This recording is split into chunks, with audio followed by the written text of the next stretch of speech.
Quando o telefone toca, um policial nunca sabe o que encontrará. Mas às vezes, as chamadas que recebem são mais do que apenas crimes. Portas trancadas de dentro, vozes vindas de casas vazias, rostos que desaparecem na escuridão. Em cada patrulha, em cada plantão, há relatos que desafiam a lógica e congelam o sangue. Estes são os chamados que nunca deveriam ser atendidos. Está preparado para descobrir o que realmente acontece quando a polícia chega tarde demais?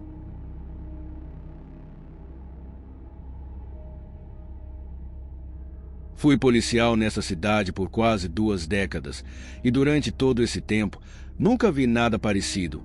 Claro, já lidamos com nossa cota de crimes violentos, apreensões de drogas que deram errado e, ocasionalmente, uma disputa doméstica que deixou mais do que apenas hematomas, mas isso era algo completamente diferente. Tudo começou com os animais desaparecidos. Um par de gatos aqui, um cachorro ali, todos desaparecendo do mesmo quarteirão na velha zona industrial. A princípio, achamos que era algum psicopata se divertindo ao sequestrar os animais de estimação das pessoas. Depois, os sem-teto começaram a desaparecer. Pessoas que viviam debaixo da velha ponte ferroviária ou na fábrica da Rua Baker. Não demos muita atenção. Pessoas como eles desaparecem o tempo todo. É triste, mas é verdade. Mas então Sarah Jacobs desapareceu. Uma menina doce, de apenas 8 anos, com cabelos loiros e grandes olhos azuis. Vista pela última vez brincando fora de sua casa, a poucas ruas de onde os outros haviam sumido. Foi quando a delegacia entrou em alerta máximo. Uma criança desaparecida muda tudo. Eles designaram a mim e ao meu parceiro, Tom, para o caso. Revistamos o bairro, entrevistando todos que conseguimos encontrar, mas ninguém tinha visto ou ouvido nada. Era como se Sarah tivesse sido engolida pela terra. À medida que os dias passavam sem sinal da menina, o clima na delegacia ficou pesado. Cada policial sentia a impotência, a frustração. Os pais do bairro mantinham seus filhos trancados em casa. Todos estavam à beira de surtar. Uma semana depois, uma denúncia anônima chegou, uma voz áspera nos dizendo para investigar o antigo armazém da Lyon. Era um resquício do passado, um prédio de tijolos vermelhos em ruínas que já abrigou uma das maiores empresas de transporte do estado. Agora, era apenas um abrigo para invasores e transações de drogas ocasionais. Tom e eu fomos para lá imediatamente. Quando chegamos, o sol estava se pondo. Parecia o tipo de lugar onde pesadelos nascem, janelas quebradas, grafites espalhados pelas paredes e ervas daninhas crescendo nas rachaduras do asfalto. Você acha que vamos encontrar alguma coisa? Tom perguntou enquanto saíamos da viatura, sua mão repousando sobre a arma no coldre. Só há um jeito de descobrir, eu disse, tentando soar confiante. Caminhamos para dentro, as lanternas cortando a escuridão. O lugar fedia a podridão e mofo, e cada passo que dávamos ecoava pelos corredores vazios. Seguimos em silêncio. Ao virarmos uma esquina, o cheiro nos atingiu. Um fedor tão intenso que tive que cobrir a boca. Era o tipo de cheiro que você não esquece. Uma mistura de carne em decomposição e outra coisa, morte. Tom engasgou ao meu lado, virando o rosto. Isso não é bom, ele murmurou. Seguimos o cheiro até um conjunto de portas duplas enferrujadas. Eu as empurrei, o feixe de luz da lanterna cortando a escuridão além. O que vi me assombrará pelo resto da vida. O cômodo era enorme. Provavelmente já foi uma área de armazenamento, mas agora parecia um matadouro. O chão estava coberto de sangue, espesso e coagulado. No centro da sala, uma massa de pelos e penas, ossos e carne, estava emaranhada. Demorei um momento para perceber o que estava vendo. Era um monte de corpos, principalmente animais, gatos, cachorros, algumas aves. E entre eles, restos humanos. Uma mão aqui, um pé ali. Crânios despojados de carne nos encaravam com órbitas vazias. Mas que droga! Tom sussurrou, recuando. Foi então que a vi, Sarah, ou o que restava dela. Ela estava pendurada no teto, seu pequeno corpo suspenso pelos pulsos, a pele pálida e sem vida. Seu estômago havia sido rasgado, as entranhas derramando-se, formando uma poça no chão abaixo dela. Seus olhos estavam arregalados, a boca aberta em um grito silencioso: Jesus Cristo! Eu gritei, tropeçando para trás, meu coração disparado. Precisávamos chamar reforços, sair dali imediatamente e pedir reforços. Mas antes que eu pudesse dizer qualquer coisa, eu ouvi um som como tecido sendo rasgado, úmido e repugnante. Virei minha lanterna para o canto da sala e o vi. A princípio, achei que era um homem, curvado, de costas. Apontei o feixe de luz diretamente para ele, gritando: polícia, mãos onde eu possa vê-las. Então a criatura se levantou, e eu percebi o quão errado eu estava. Era alta, facilmente com mais de 2 metros, seu corpo magro e esquelético, pele esticada sobre ossos pontiagudos. Seus braços eram longos demais, pendendo abaixo dos joelhos, terminando em mãos com garras. A cabeça também era errada, era alongada, sem nariz e com grandes olhos ocos que refletiam a luz como espelhos. E sua boca, Jesus, aquela boca, estava cheia de fileiras de dentes serrilhados, muitos demais para contar, todos manchados de sangue. A criatura se virou para nós, seus olhos fixando-se nos meus. Eu congelei. Senti-me como um coelho diante dos faróis, paralisado pelo medo. Então ela se moveu, mais rápido do que eu pensei ser possível, atravessando a sala em um único salto.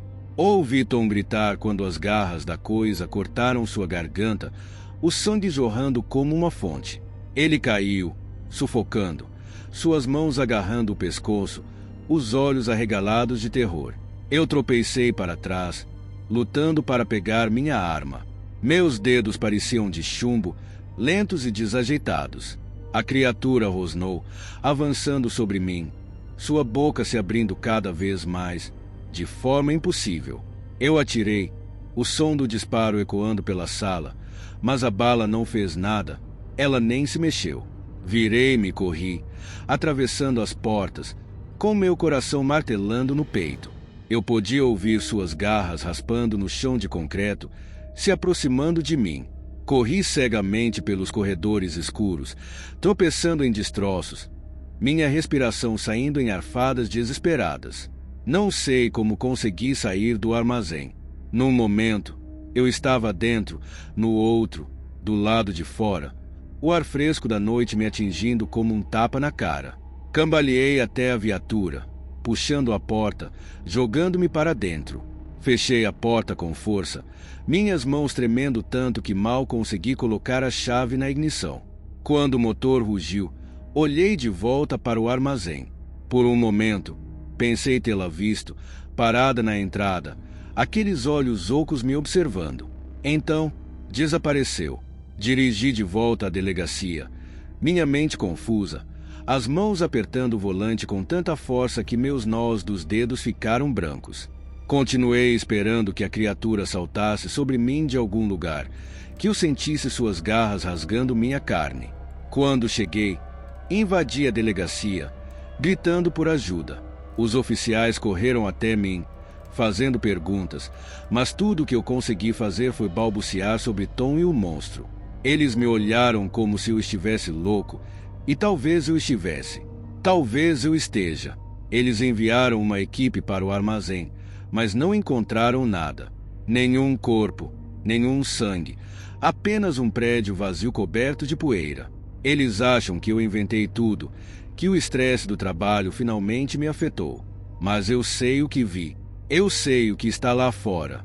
E agora, toda vez que fecho os olhos, vejo aquele rosto, aqueles olhos ocos me encarando. Eu ouço também, dizendo meu nome no escuro. Eu não sei por quanto tempo mais posso aguentar. Todas as noites, patrulho as mesmas ruas, esperando, torcendo para não encontrar aquilo de novo. Mas no fundo, eu sei que é só uma questão de tempo. Está lá fora, em algum lugar, observando, esperando. E quando me encontrar, Sei que não haverá para onde correr.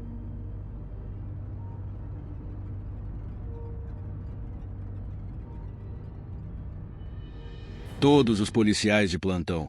Acabamos de receber uma chamada de uma mulher alegando que algo está do lado de fora de sua casa. Vá para a cena imediatamente. Imediatamente piso no acelerador e entro na rodovia. Olho para o meu parceiro, Christian, e levanto uma sobrancelha. Acha que vamos ver um monstro hoje à noite? Brinco sobre a chamada. Cala a boca. Dawson, Christian responde, rindo. Disseram que deveríamos levar cada chamada a sério, mas que se dane, acho. Deveria estar em casa em 1 hora para que minha esposa, Michelle, e eu pudéssemos jantar juntos, mas parecia que, neste ritmo, não conseguiríamos. Eu estava nervoso demais para ligar para ela naquele momento, pois não queria que ela ficasse chateada com minha possível ausência. Continuamos dirigindo pela rodovia e conferimos o endereço fornecido pela despachante. Faltavam apenas alguns minutos, então acelerei um pouco para chegar mais rápido. Acha que ainda vai conseguir jantar com sua esposa esta noite? Christian me pergunta. Dou de ombros, observando os carros e as luzes da rua passarem. Se esta for a última chamada, espero que sim. Não temos feito nada juntos há semanas, suspiro. Eu realmente sinto falta dos tempos que tínhamos juntos. Eu entendo o que você quer dizer. O trabalho é um saco. Vamos só resolver essa chamada. Provavelmente não é nada. Christian me tranquiliza. Viro em um bairro silencioso, estacionando na frente de uma fileira de casas. Dirijo até uma casa de 2 andares. Confiro o endereço novamente e confirmo que chegamos. Saímos do carro e vemos a mulher aflita, que fez a chamada, do lado de fora de sua casa, aguardando nossa chegada. Aproximamo-nos rapidamente enquanto ela desce do alpendre. Percebo que ela estava chorando, com lágrimas escorrendo pelo rosto. Senhora, está tudo bem. Estamos aqui agora. A pessoa ainda está do lado de fora de sua casa. Coloco a mão em seu ombro para acalmá-la. Ouço ela fungar. Não é uma pessoa. A mulher chora. Eu nem consigo explicar o que estava fazendo. Ela para no meio da frase e começa a desmoronar. Eu e Christian nos entreolhamos, trocando olhares preocupados antes de voltar nossa atenção para ela. Onde você acha que está? Ainda está aqui. Tem certeza de que não era uma pessoa? Christian pergunta com um pouco mais de firmeza. A mulher continua fungando. Está no quintal. Tenho certeza de que não era uma pessoa. Apenas se apressem. Pedimos à mulher que entrasse em casa enquanto sacamos nossas armas dos coldres e lanternas, já que o quintal estava sem iluminação. Entramos no quintal e ligamos nossas lanternas. Assim que coloquei os pés na grama, senti imediatamente uma sensação estranha e inquietante. Não ouvi nada ainda, mas também não me sentia seguro. Eu e Christian movemos nossas lanternas pelo quintal, dando olhadelas rápidas, mas não havia nada à vista. Está vendo algo? Pergunto a Christian. Ele balança a cabeça. Não, até agora parece ser besteira, responde ele, ainda olhando ao redor. Notamos um deck ao lado da casa e iluminamos embaixo dele.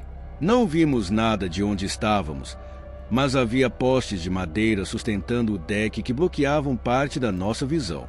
Decidimos verificar embaixo do deck. O deck era bem alto, então caminhamos até ele e começamos a olhar embaixo, movendo nossas lanternas para cima e para baixo, à procura de alguém escondido ali. Era bem possível, já que em chamadas anteriores, pessoas já haviam se escondido embaixo de decks. Mas não havia nada sob este. Estava praticamente vazio. Era comprido. Então caminhamos por ele e verificamos toda a extensão, mas ainda assim, não vimos ninguém ou nada. Baixei minha lanterna, sentindo que havia algo errado em tudo aquilo. Afastei a sensação e estava prestes a considerar um alarme falso quando ouvi Christian dizer: Dawson, vem aqui.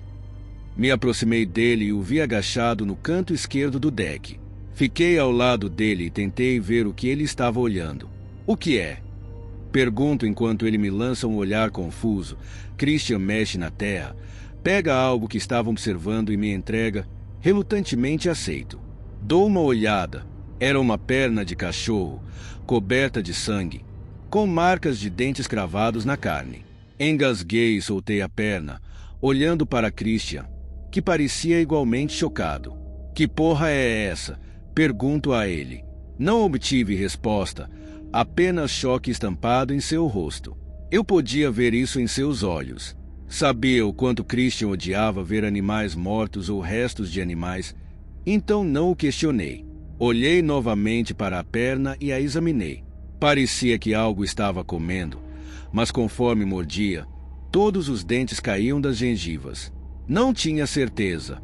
Era uma visão estranha, perturbadora e algo que eu não conseguia explicar. Hesitei antes de pegar a perna do cachorro como evidência. O cheiro podre e horrível era distinguível, e a perna parecia flácida. Queria vomitar, mas sabia que precisava levá-la conosco. Eu e Christian nos levantamos e comecei a me sentir pálido. Segurar a perna de um possível cachorro morto não me caía bem. Christian me deu um tapinha nas costas.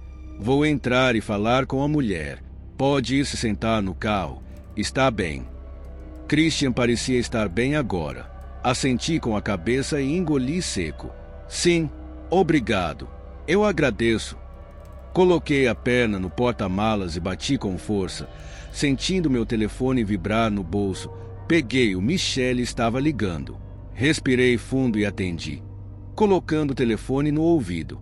Oi, Michele, disse no telefone, ainda me sentindo desconfortável com a situação.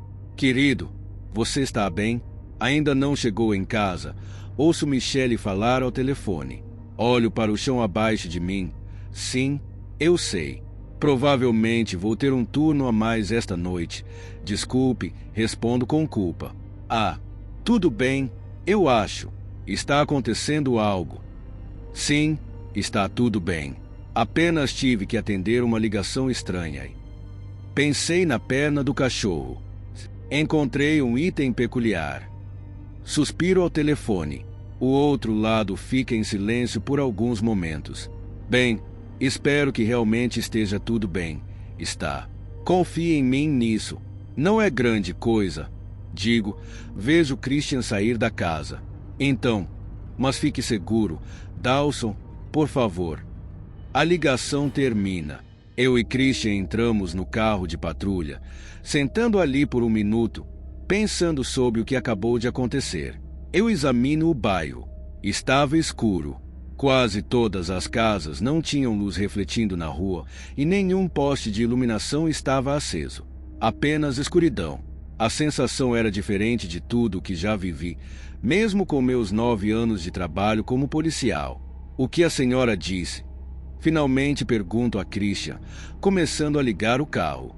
Eu perguntei se ela tinha câmeras para que pudéssemos ver o que entrou no quintal dela, mas ela disse que não. Ela disse que viu algum tipo de criatura no quintal dela comendo algum tipo de animal. Ele aponta para a parte de trás do carro, onde está a pata do cachorro. Eu entendi o que isso significava. Provavelmente precisamos levar essa pata de cachorro para a delegacia e investigá-la. Algo parece sobrenatural nisso. Eu ia dizer algo, mas desisti. Concordei. Nenhum humano poderia simplesmente arrancar uma pata de cachorro, e não acho que qualquer ser humano teria a audácia de tentar comê-la. Não ia tirar conclusões precipitadas, mas a chamada era algo para se considerar. Começamos a receber um sinal do despachante no meu rádio. Eu rapidamente ligo o rádio e eu e Christian ouvimos. Acabamos de receber 2 chamadas de pessoas dizendo que algo estava no quintal de suas casas. Oficiais já estão a caminho de um endereço. Preciso de outros oficiais no local do outro imediatamente. Christian e eu nos olhamos com um medo confuso. Não estávamos há pouco tempo em uma chamada sobre isso.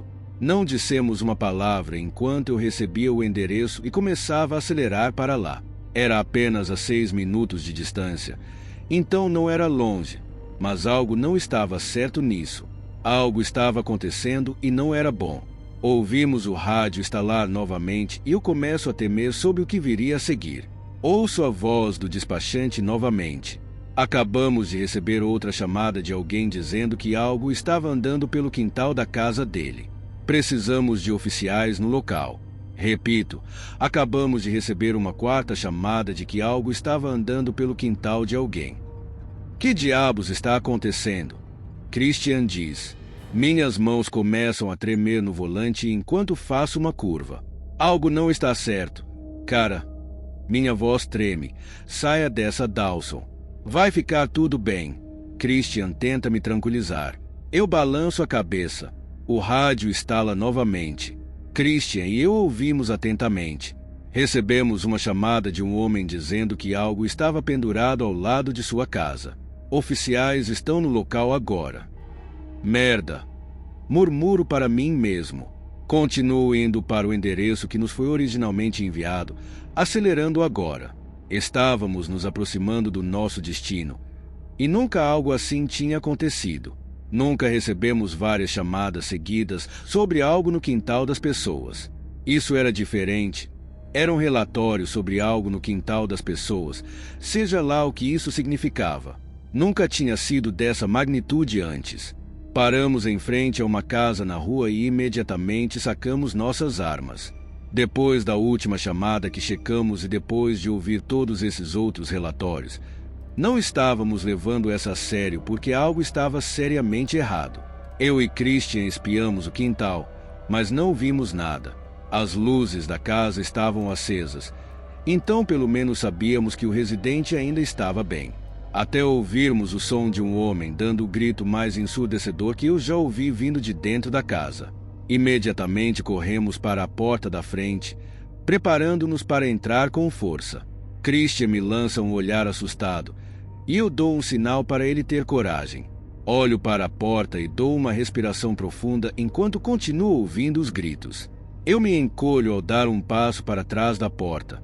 Eu corro em direção à porta e dou um impulso com todo o meu corpo com toda a força, derrubando a porta enquanto caio no chão com o ombro primeiro. Vejo Christian correr para dentro da casa com sua arma, gritando polícia. Os gritos haviam cessado e comecei a pensar que chegamos tarde demais. A sala de estar e a sala de jantar eram visíveis pela porta da frente e não vimos nada em nenhum dos cômodos. Foi então que decidimos verificar a cozinha. Senti que a cozinha estava logo na esquina. Então fomos em direção à sala de estar e viramos à esquerda em torno da parede. Ao entrarmos na cozinha, vimos os restos de um homem, curvado sobre a pia, mutilado do pescoço até a panturrilha. Eu engasguei um pouco, sentindo vontade de vomitar. Baixei a cabeça, abaixando minha arma. Chegamos tarde demais. Não tive tempo para me culpar, pois logo senti Christian tentando desesperadamente chamar minha atenção. Levanto a cabeça e o vejo apontando para a janela da cozinha. A janela da cozinha dava para o quintal inteiro, e eu vi uma figura escura que não tinha a forma ou o tamanho de um humano rapidamente sair do quintal, fora de vista. Christian e eu nos movemos rapidamente para a porta dos fundos e a abrimos, indo rapidamente pelas escadas e correndo mais para o quintal. Não vimos mais a figura em lugar algum e corremos até o portão do quintal, mas ainda não vimos nada. Corremos e abrimos o portão e voltamos para o jardim da frente, mas novamente, nenhum sinal da figura que acabamos de ver. Baixamos nossas armas e suspiramos de decepção. Minha pergunta era: o que era aquela coisa e como conseguiu escapar tão rápido?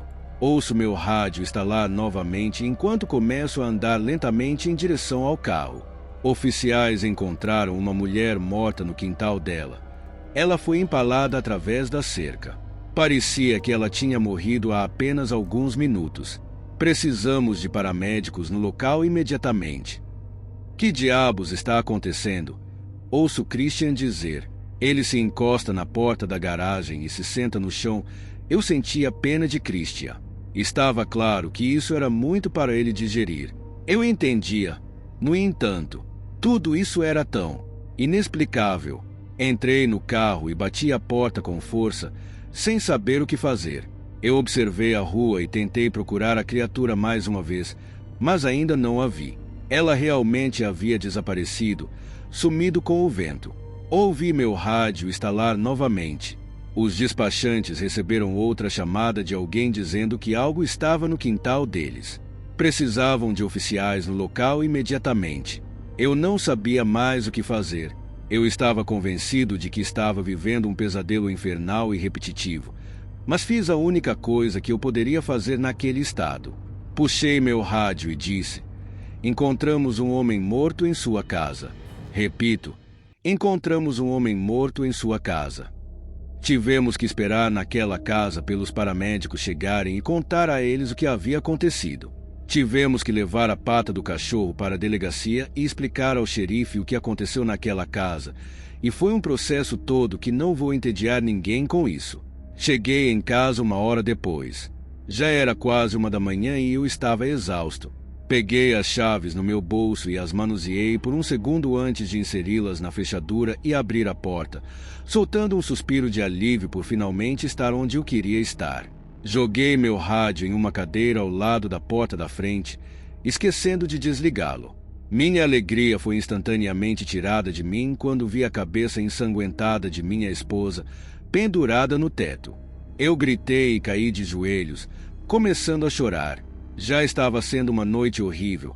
Não podia ter perdido Michelle também. Não ela, querido. Ouvi a voz de Michelle vindo das escadas, pouco antes de ouvi-la gritar também. Fiquei confuso enquanto levantava a cabeça e olhava para as escadas, e lá estava ela, em pé nas escadas, olhando para o teto em choque. Olhei de volta para a cabeça no teto. Ela parecia quase exatamente com Michelle, porém, como se a cabeça estava lá, mas ela estava viva nas escadas. Então isso significava: que diabos? Eu não sabia como expressar meus pensamentos. Olho para minha esposa angustiada. Você ouviu alguém entrar ou algo assim? Michelle olhou para mim. Eu podia ver o quão aterrorizada e completamente perplexa ela estava. Dawson, eu. Michelle, isso é importante. Você viu algo fora de casa? Não, eu também não ouvi nada entrar. Eu imaginei que ela estava dizendo a verdade. Isso ainda não explicava como a cabeça era idêntica à minha esposa. As características faciais, o cabelo, tudo. Eu me levantei lentamente, passei pelas escadas e fui em direção à cozinha. Algo estava me atraindo para lá, e meu instinto me dizia para ir. O que você está fazendo? O que você vai fazer com essa cabeça decapitada? Ouvi minha esposa gritar para mim. Eu gaguejei por alguns segundos antes de juntar as palavras. Eu sei, eu só. Espere um pouco. Entrei na cozinha. Olhei para o balcão e quase tive um infarto. Michelle. Gritei, mas não ouvi resposta. Continuei olhando para o balcão. Era uma cabeça coberta de sangue, quase idêntica a mim. Tentei juntar as peças, mas simplesmente não consegui. Eu não sabia mais o que estava acontecendo. Minha boca estava aberta, procurando mais palavras para dizer, mas eu estava com medo dessa situação.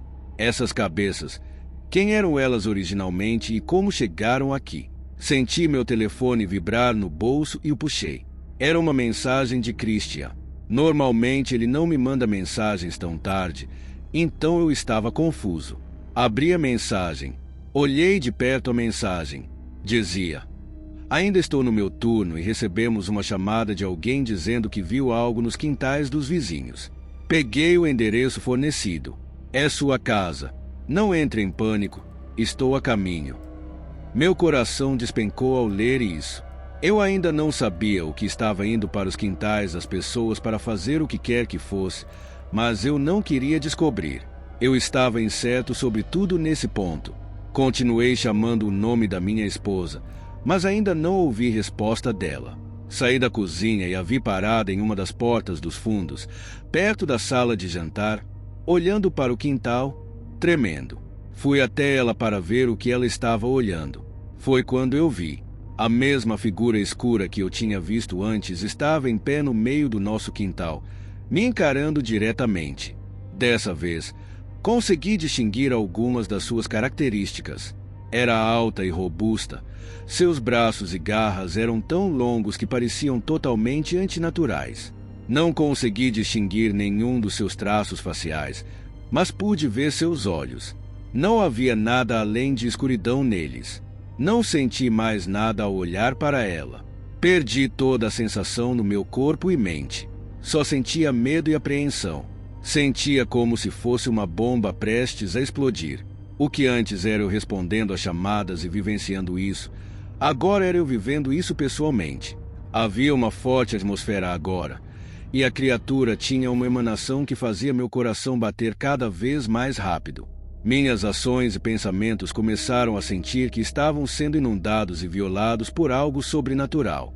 Eu estava me sentindo abstrato agora. Um pensamento e apenas um pensamento cruzava minha mente. Meu telefone ainda estava na minha mão. Abriu, discando 911. Olhei para Michelle enquanto ela se aproximava de mim a cada segundo, sem dizer uma palavra. Olhei de volta para a coisa que estava no nosso quintal. Ela assumiu uma posição de rastejamento e estava fazendo barulhos que eu nem conseguia identificar. Coloquei o telefone no ouvido enquanto ouvia um despachante atender. Nome 11, qual é a sua emergência? Não digo nada por um momento. Tudo que consigo fazer é olhar para a criatura. Olhar para o ser que estava no meu quintal. Qual é a sua emergência? O despachante repete. Finalmente encontro coragem para dizer algo. Algo que eu não pensei que diria naquela noite. Algo está parado no meu quintal. Começo a ouvir meu rádio estalar segundos após dizer isso.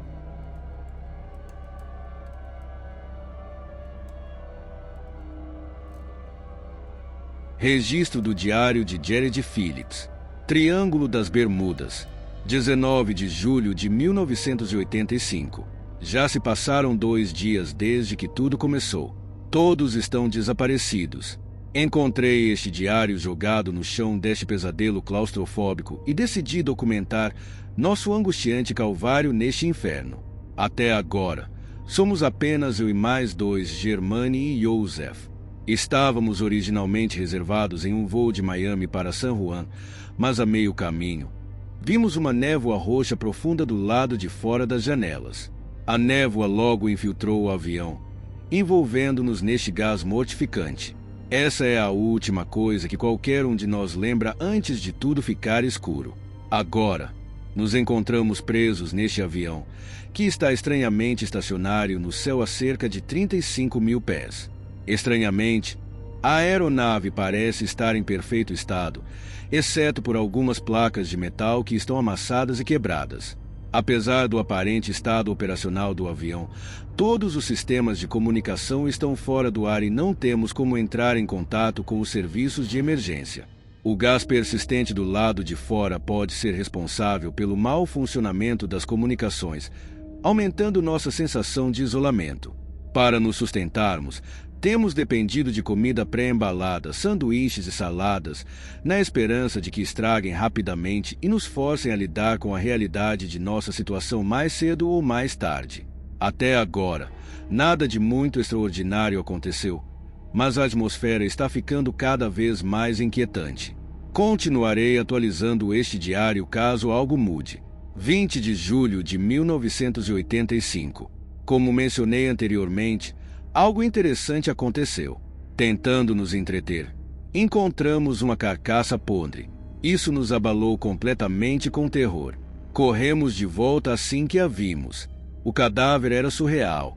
O fedor logo preencheu os ares do avião, e o odor fétido fez com que eu e os outros vomitássemos instantaneamente. Notei algo estranho sobre o cadáver, no entanto, já estava a meio caminho do processo de decomposição. Considerando o que aprendi na escola, cadáveres, e ainda mais os humanos, não apodrecem em um intervalo de 3 dias. Era como se estar no avião estivesse transcendendo o tempo para acelerar o processo. Notando isso, enfrentei o fedor e fui até a pilha de alimentos. Os sanduíches e outras comidas pré-embaladas que havíamos consumido estavam mofadas e podres. Informei isso aos outros 2, e eles estavam tão incrédulos quanto eu. Isso significa que temos que agir rápido se quisermos escapar desse pesadelo. Todos consideramos trocar nossa fonte de alimentos para snacks pré-embalados para nos sustentar. Só espero que possamos encontrar uma maneira de alcançar o mundo exterior. 22 de julho de 1985. Nossas rações de alimentos continuam a faltar. Estou começando a achar que Joseph tem comido demais enquanto Germaine e eu não estávamos olhando. Planejamos ter uma quantidade consistente de comida para nos durar pelo menos mais 3 dias. No entanto, notei que a quantidade de comida tem diminuído mais rapidamente do que o esperado. Conversei com Germaine sobre isso e ambos acreditamos que Joseph está por trás disso. Achamos que ele comeu mais enquanto estávamos procurando uma saída. Se isso continuar, vamos ter que começar a comer as refeições podres e estragadas espalhadas por aí. 25 de julho de 1985. O pior se concretizou. Devido aos hábitos contínuos de Joseph, tivemos que nos sustentar com refeições podres. Eu fui o primeiro a enfrentar tal prática abominável. Respirei fundo e rapidamente mordi um pedaço da refeição de partir o coração. Quase vomitei, mas consegui engolir a tempo. Os outros seguiram o exemplo. Germaine e eu estamos começando a desenvolver verdadeira má vontade em relação a Joseph. Afinal, a culpa é dele. Se ele não tivesse sido egoísta e comido todas as rações anteriores, poderíamos ter tido mais recursos e colocado mais esforço em algo produtivo, como procurar uma saída. A partir de agora, vou ter que ser firme em relação à comida. 26 de julho de 1985. Enquanto dormia ontem, um barulho persistente me manteve acordado a noite toda. O barulho era semelhante a um rugido. Falei com os outros sobre isso. Eles disseram que não ouviram nada. Felizmente, conseguimos encontrar uma variedade de alimentos enlatados em um armário perto da cozinha da tripulação. Como não temos utensílios adequados para abrir as latas, tivemos que recorrer a bater continuamente as latas no chão até que uma abertura surgisse. Então usamos as unhas para ampliar a abertura. Falando em unhas, nossa higiene não tem sido das melhores. Cheiramos como se tivéssemos saído direto de um chiqueiro. Havíamos usado toda a pasta de dente e suprimentos de limpeza no avião. Não há muito que nos mantenha em pé agora. Não sei se vamos sair vivos dessa. 28 de julho de 1985. O cheiro que o avião está exalando está revoltante agora. Eu consegui suportá-lo durante a primeira semana, mas agora está tão ruim. Deve ser aquele cadáver que encontramos na semana passada. Tentamos manter a carcaça confinada no fundo do avião. Devido ao fluxo rápido do tempo ao redor da área, deve estar no estágio final de decomposição. Como eu esperava, Joseph estava de volta a fazer o que faz de melhor, desperdiçando todas as nossas rações para suas próprias necessidades egoístas. Eu e Germaine dissemos que, se ele continuasse fazendo isso, teríamos que esconder a comida dele. Não tenho certeza se isso resolverá o problema completamente, mas vale a tentativa. Os barulhos que venho ouvindo à noite pioraram, fizeram-se mais altos. Acordei Germaine sobre isso na noite passada e conversei com ele em particular. No entanto, ele continua dizendo que não consegue ouvir nada. Não sei o que está acontecendo. Pode ser coisa da minha cabeça. Espero que isso pare logo. 30 de julho de 1985. Está piorando cada vez mais agora. Os barulhos ficaram ainda mais altos. Não consigo dormir à noite. Junto com o odor nojento que persiste durante nossa estadia, está completamente privado de uma necessidade básica. Persisto que os barulhos não estão apenas na minha cabeça. Pode ser apenas um efeito colateral de algo que eu não conheço. De boa notícia, o comilão, Joseph, não tem roubado comida enquanto fazemos outras tarefas. Tenho contado cuidadosamente todas as latas de comida diariamente agora. Espero que ele continue assim.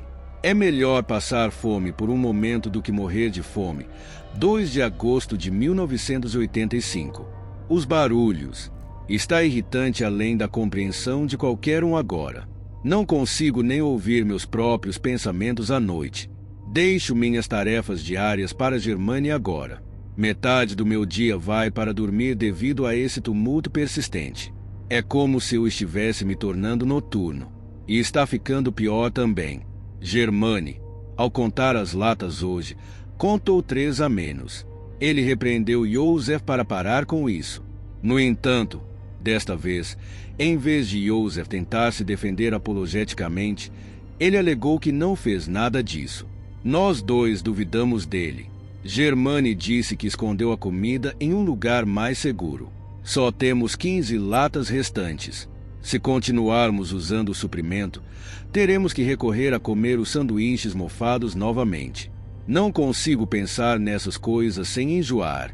Espero que alguém nos salve logo. 5 de agosto de 1985. Não aguento mais. Os barulhos não só eliminaram completamente meu sono, mas agora persistem durante o dia. Minha cabeça dói. Desisti de contar aos outros, pois não acho que isso me beneficiará mais. Enquanto escrevo isso, continuo ouvindo os mesmos barulhos. Tivemos que recorrer a comer os sanduíches nojentos como antes. Joseph parou de comer porque não consegue mais suportá-los. Bom ridance para ele. Ele é a única razão pela qual estamos nesta crise alimentar para começar. Há alguns dias, as latas diminuíram rapidamente. Ele deve ter encontrado o estoque e comido tudo. Se sou honesto, espero que aquele vaca morra de fome. Estou aqui para sobreviver, não para morrer por causa de seus erros. Farei o que for preciso para permanecer vivo. 6 de agosto de 1985. Na noite passada, enquanto caminhava para tentar minimizar os barulhos, encontrei algo no fundo do avião. No local onde o cadáver estava, havia uma fruta brilhante. Sua aura era purpúrea e demoníaca. Estava me chamando. Não consegui me controlar. Eu estava morrendo de fome. A fruta tinha um gosto incrível. Era como uma refeição gourmet. O melhor de tudo, ela silenciou completamente os barulhos. Foi incrível. Nunca estive tão feliz na minha vida. Não contei aos outros sobre isso. Talvez seja assim que Joseph se sente quando come a comida sem que saibamos. A fruta suprimiu completamente minha fome. Pela primeira vez nesta estadia desgraçada, me senti em paz. Nem precisei comer hoje. Não tenho certeza de quanto tempo os efeitos da fruta durarão. Preciso encontrar uma saída rápido. 7 de agosto de 1985. Enquanto caminhava à noite, eu a vi. A razão pela qual todos nós estamos nessa confusão. A pessoa por trás de tudo isso. Na verdade, não tenho certeza se era uma pessoa. Parecia algo fora deste planeta. Estava situado na parte de trás do avião, no exato local onde encontrei a fruta misteriosa anteriormente. Era uma figura de 2,7 metros de altura, curvada sobre suas pernas traseiras devido à altura do teto do avião não ser adequada ao seu tamanho. Não tinha rosto, nem olhos, nem boca. Apenas uma névoa branca brilhante ao seu redor. Fiquei completamente atônito. Não consegui reagir, gritar ou fazer qualquer coisa dessa magnitude. O mais perturbador, ele falou: a liberdade pode ser obtida através da morte daqueles ao seu redor. Disse em um tom ameaçador. Eu sabia o que tinha que fazer. Devo matar Germani e Joseph. É meu bilhete para sair daqui. 10 de agosto de 1985. Eu fiz isso. Eu os matei. Fiz o que ele pediu. E ainda assim continuo aqui. O que eu fiz de errado? Ele queria que eu fizesse eles sofrerem antes dos últimos segundos deles neste planeta. Nas noites em que eles dormiam sem saber, eu criei uma arma. Afiei um mastro de metal que estava fixado às paredes do avião. Comecei com Joseph enquanto ele estava dormindo. Surpreendentemente, não senti nada quando o atingi. Germani foi o próximo. Ele acordou antes que eu pudesse atingi-lo. Tentou lutar de volta, mas eu o superei. Só rezo para que isso me salve. Início da gravação de voz. As entradas do diário que você acabou de ler estão sendo analisadas pelo FBI. O avião 9874 foi encontrado a 3.000 pés de profundidade no oceano, a 17 milhas da costa de Porto Rico. O avião não apresentava sinais de danos ou pontos de infiltração. Os mergulhadores não encontraram corpos dos 255 passageiros desaparecidos em nenhum lugar próximo ao avião. A entrada do diário que você leu foi localizada na praia de Auroras Key, em Porto Rico. A entrada arrepiante está relacionada ao acidente do avião 9874. Estamos investigando mais à medida que o tempo passa. Isso é tudo que descobrimos até agora. Se mais informações surgirem, informaremos você, detetive. A fim da gravação de voz.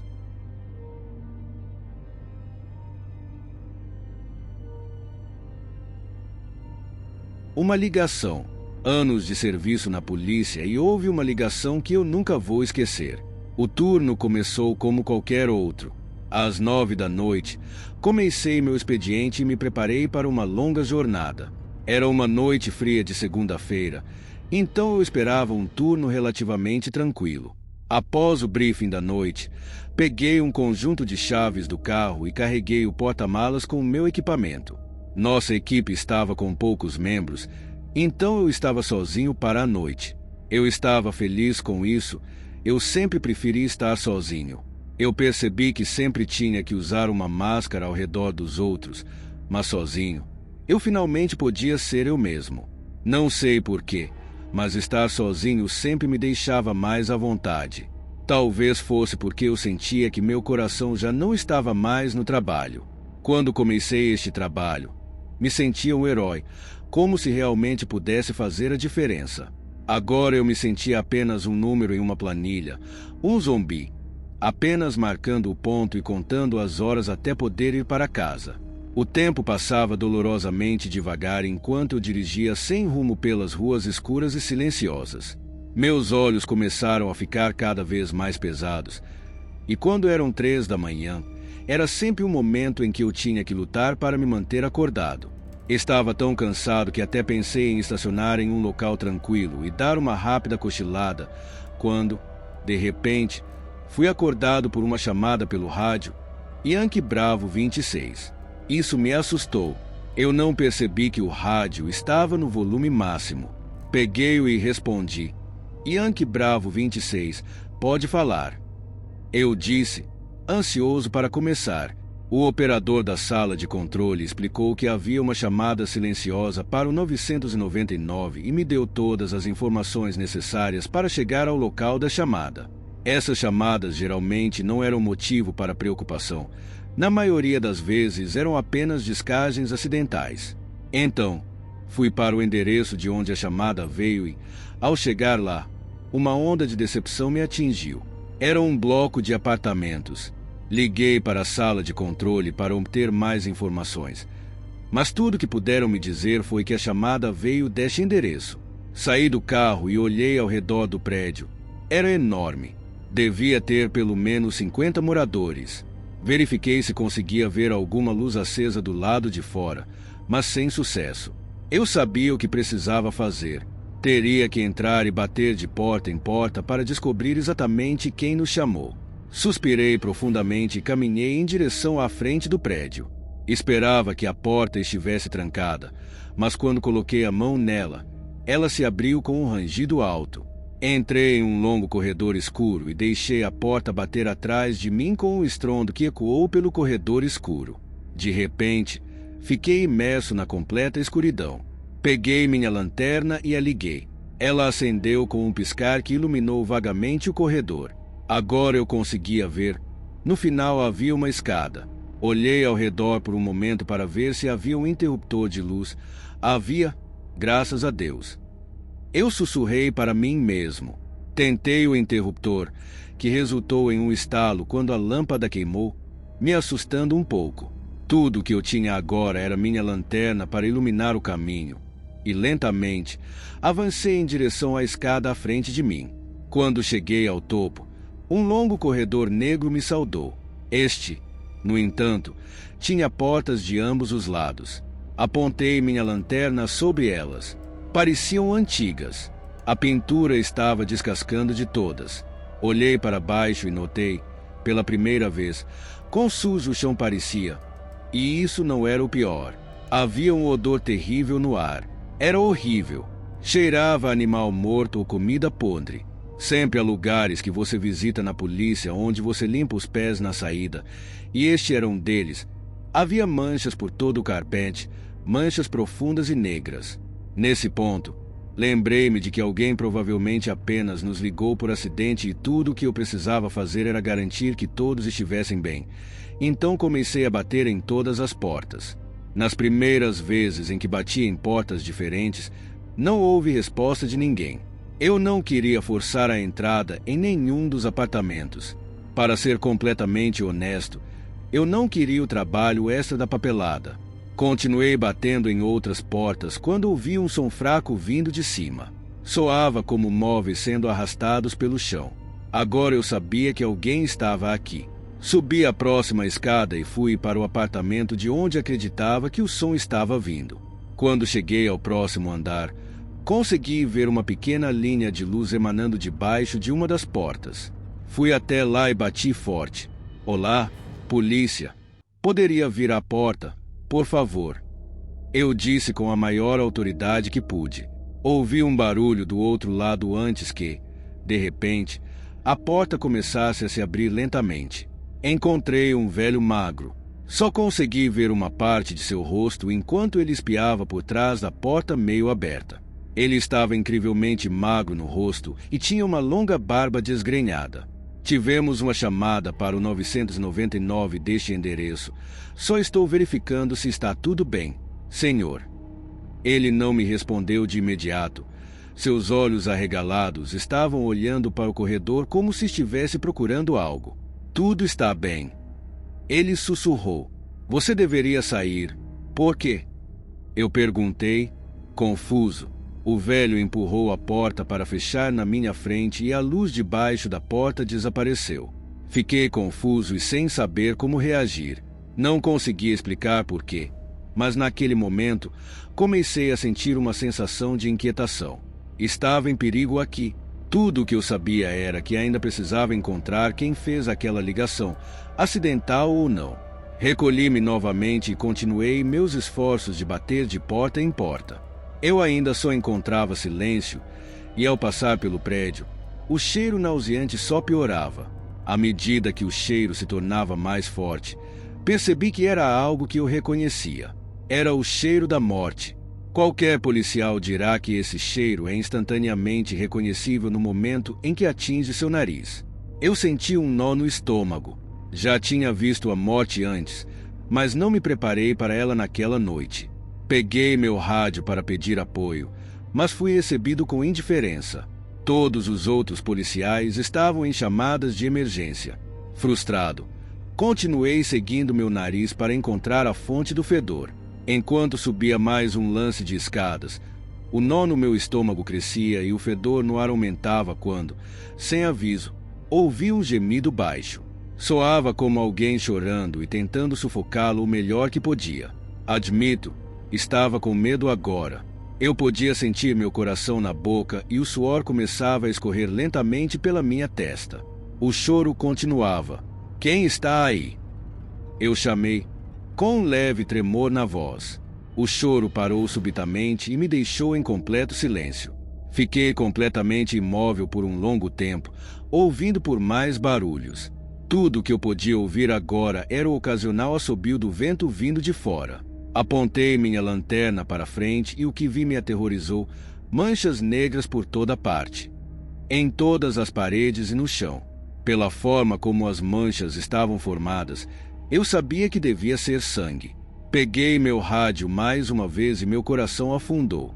Meu rádio estava morto e a bateria reserva estava no meu carro. Merda. Eu sussurrei para mim mesmo. Na minha exaustão, eu havia ficado extremamente complacente. Virei-me para encarar a escadaria e estava prestes a correr de volta para o meu carro quando ouvi outro som. Respiração pesada vindo de trás de mim. Era apenas o suficiente para eu ouvir. Virei-me rapidamente, apontando minha lanterna pelo corredor. A respiração parou, no entanto, e eu percebi que uma das portas estava aberta. Não estava antes. Alguém deve ter aberto enquanto eu estava de costas. Cada fibra do meu corpo estava me dizendo para me virar e voltar para o meu carro. mas uma parte de mim precisava saber o que havia ali dentro. Desprendi meu cacetete do cinto e o estendi. Não há armas neste país. Então tudo o que eu tinha para me defender era meu cacetete e spray de pimenta padrão. Cheguei à porta aberta e o cheiro era insuportável. Eu sabia que vinha daquele quarto. E ao entrar no apartamento, encontrei um interruptor de luz ao meu lado e o liguei. Nunca vou esquecer o que vi. Havia sangue por toda parte. Nas paredes, no chão, no teto, e mais corpos do que eu já tinha visto na minha vida. Todos estavam nus e pendurados como porcos em um matadouro. Estavam magros e pálidos, quase cinza. Alguns pareciam estar ali há meses, e outros pareciam ter acabado de ser pendurados. Minha respiração acelerou enquanto eu lentamente retrocedia para fora do apartamento, para o corredor. De repente, ouvi o som de alguém rindo. Era um tom extremamente baixo, quase parecia editado. Não consegui identificar exatamente de onde vinha, mas estava ficando cada vez mais alto, finalmente fazendo com que eu perdesse a coragem. Entrei em uma corrida, descendo as escadas o mais rápido que podia. Sentia que alguém estava bem atrás de mim enquanto a risada persistia. As escadas pareciam não ter fim até que, para minha surpresa, esbarrei no velho de antes. Ele agarrou meu braço com força e me puxou. "Me siga", disse ele em um tom baixo. Eu o segui sem questionar. Estava tão em pânico que não consegui responder enquanto ele me conduzia rapidamente até seu apartamento. Quando chegamos, ele trancou a porta atrás de si de forma apressada. "Que porra foi aquela?" Eu gritei, ofegante. "Quieto", disse o velho, com o ouvido na porta. "Sente-se." Ele sussurrou. Sentei-me no sofá dele, tremendo. Todo o meu treinamento, meus anos de experiência pareciam ter desaparecido. Eu não sabia o que fazer. "Desculpe", disse o velho, virando-se para me encarar. "É minha culpa que você esteja aqui." "O que quer dizer?" Eu sussurrei de volta. "Fui eu quem te chamou." Fiquei sem palavras. Não entendia o que estava acontecendo. Tudo parecia um pesadelo distorcido. O velho lentamente se dirigiu e sentou em uma poltrona empoeirada em frente a mim, e começou a falar novamente. "Eu não me importo se você acredita nisso ou não, então vou te contar mesmo assim." Ele respirou fundo. "Aquela coisa lá em cima, seja o que for, não é humana. A cada poucos meses, ela sai e se alimenta. Eu te chamei quando começou a acontecer de novo hoje à noite, mas não consegui falar. Seja o que for, ela sabe seus pensamentos. Ela sente você. Se você tentar sair, ela saberá." Eu estava obviamente aterrorizado e confuso com o que ele estava dizendo. Pensei comigo mesmo que talvez ele estivesse louco. No entanto, eu estava no trabalho há tempo suficiente para saber quando alguém estava mentindo e eu podia ver nos olhos daquele homem que ele estava dizendo a verdade. Continuei sentado em silêncio enquanto ele começava a falar novamente. "É sempre a mesma coisa. A cada poucos meses ela leva alguns de nós para aquela sala e eles nunca saem. Na manhã seguinte, algumas pessoas vêm limpar depois dela e é assim. Os apartamentos estão de volta para aluguel.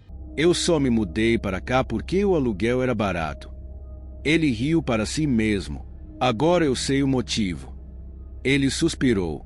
"Ela sabe escolher aqueles que as pessoas não vão sentir falta também. É como se ela pudesse ler sua mente. Ela entra na sua cabeça. Não sei porque nunca me escolheu, mas sei que qualquer um que tente sair ou buscar ajuda acaba naquela sala. Então, o que diabos fazemos?" Eu disse, ainda em pânico. "Nós estamos." De repente, o velho foi interrompido por 3 batidas altas na porta.